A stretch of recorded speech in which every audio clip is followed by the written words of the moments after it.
Hi, welcome to WatchMojo.com. My name is Karen and today we'll be profiling the city of Paris. As you probably already know, Paris is the capital of France, the capital of fashion, and it's also known as the City of Lights. So Paris was first established as a little settlement on an island on the Seine. It takes its present name of Paris from the Parisi, which were the settlers back then. It was then conquered by the Romans and they called it Lutetia. Afterwards, it was ruled over by the kings for many centuries. Then in 1789 was the French Revolution, which was led by social and economic problems.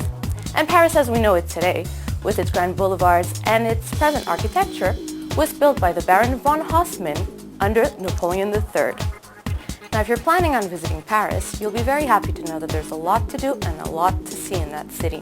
I would recommend first going to the Musée du Louvre, which is where there's the Mona Lisa, and it holds a massive collection of art through the ages. Not too far from the Louvre, you have the Opéra Garnier, where you can admire the beautiful ceiling that was painted by Chagall in the 1960s, and of course there's the chandelier, which was made famous by the Phantom of the Opera. If you like visiting churches, there's the 12th century Notre Dame Cathedral on the Seine, or you can go to Montmartre, where there's the Sacré-Cœur. Montmartre is also very famous for its artists. That's where Picasso and Van Gogh used to work. Now, if you'd like to see how Marie Antoinette used to live her lifestyle, why don't you head to Versailles? You can also stroll in the nice, beautiful gardens. And if you're fed up of museums and monuments, why don't you just take a day and go to Euro Disney? Now, there's a lot of things that you should not miss, especially if it's your first time in Paris. Of course, the Eiffel Tower. Now, I would suggest going either early in the morning or later in the evening because the lines could get pretty long. Afterwards, you could head to the Arc de Triomphe, which was built by Napoleon Bonaparte. You could also go up the Arc and admire the view, and there's also a little museum inside the Arc. Once you're there, you're in the Champs-Élysées, which is the big boulevard with all the shops, restaurants, and the little cafes.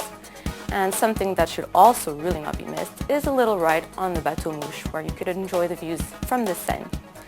Now, a couple of important dates to note would be, if you're a big shopaholic, I would suggest visiting Paris in either January or July, where you can take advantage of the huge sales.